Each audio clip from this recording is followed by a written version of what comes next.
Why would a math teacher named Joseph Henry invent the telegraph? And didn't Samuel Morse invent the telegraph?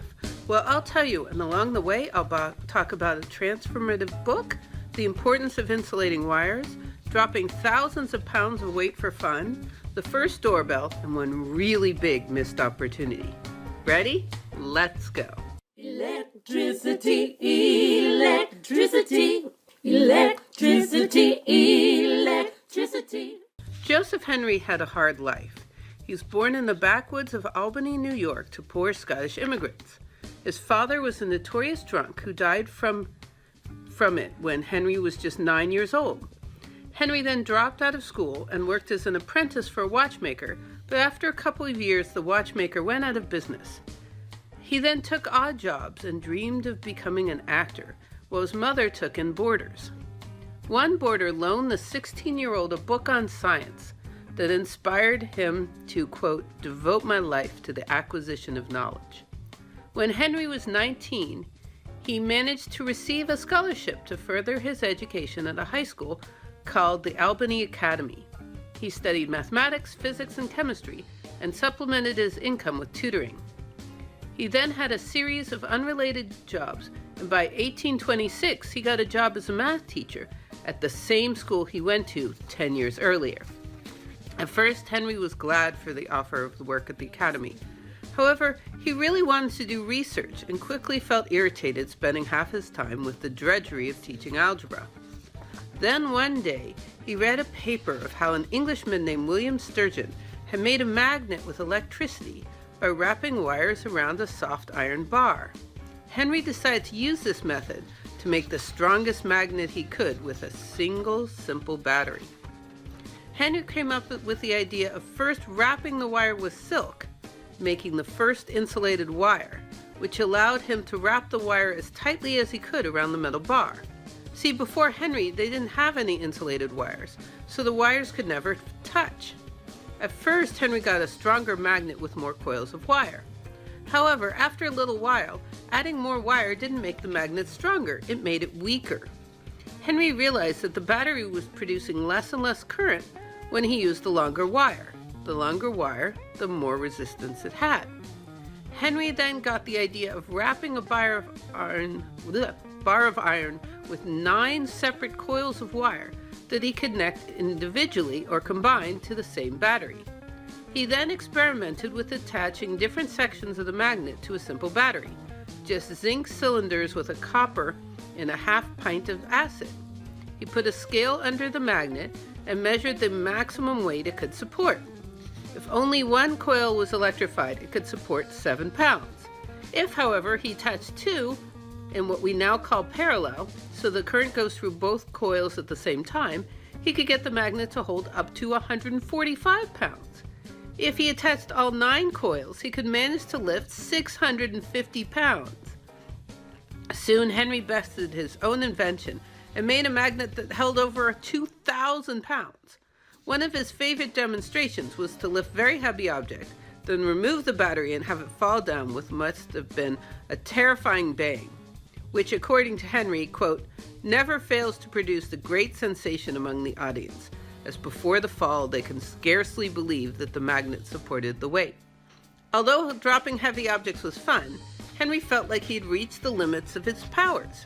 He realized that his action of disconnecting the battery caused the weight to fall at a distance away.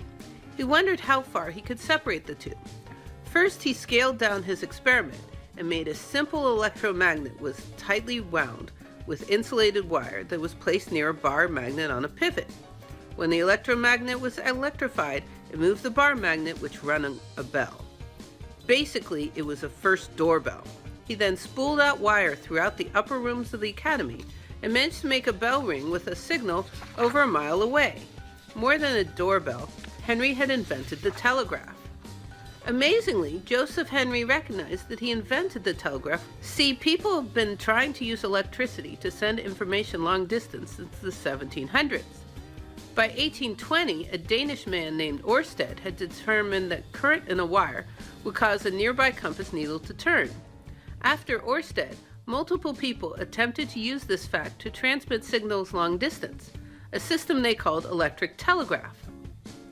When Sturgeon coiled wire around an iron bar to make the first electromagnet in 1824, his friend and mentor Peter Barlow tried to use it to make an electromagnetic telegraph, but found it didn't work more than 200 feet and gave it up. Therefore, when Henry made his most powerful electromagnet and long-distance communication, he added that it is, quote, directly applicable to Mr. Barlow's project of forming an electromagnetic telegraph. Henry's publication in 1831 won him acclaim, and he was offered a job working as a professor at Princeton University the very next year, despite the fact that he admitted that he was not, quote, a graduate of any college. At Princeton, Joseph Henry built a combination of both his bell ringing and his heavy lifting demonstrations. He had a battery connected for miles to a small coil. Instead of the coil ringing a bell, the coil pulled a switch that closed the circuit with another battery that was next to a large electromagnet. In this way, Henry could remotely lift and drop an astonishing weight from a large distance. Joseph Henry had not only invented the telegraph, he had also invented the relay, an electromagnetic switch that would connect a news circuit that could extend the telegraph for as long as one wanted to. The next year, Henry installed a telegraph at Princeton, where he draped wires on trees between his laboratory and his house to tell his wife when he wanted lunch. He used a single wire and then grounded the other ends for the return passage. This was the first time that the earth was used as a conductor for a telegraph, an important feature for long-distance telegraphs. Henry's work was greatly aided by when he was assigned an assistant, a free black man named Sam Parker, whose picture we do not have. Parker was a bit of a campus character. He was known to sneak in late-night dinners to local students for old suits, and was rumored to own over 100 pairs of suits that he changed multiple times a day. Henry wrote often of his appreciation of Parker's work and said he was indispensable. For example, in 1842, Henry wrote that his work was delayed for 2 weeks because Parker was sick. However, like most white people at the time, Henry often treated his assistant like a child, and although Henry was anti-slavery, he would be considered racist by today's standard. We only know about Parker through a few comments in Henry's papers and the autobiography of a Princeton graduate named Edward Shippen, whose pictures we have, of course. Shippen described how Parker was considered by the students to be, quote, one of the most important persons at Princeton, while he also described how he and fellow students disliked Parker's independence or impudence. Years later, Shippen gleefully and maliciously described how Parker's behavior improved when Parker was, and these are Shippen's words, quote, thoroughly flailed by a stalwart North Jerseyman. Henry never patented his ideas on the telegraph.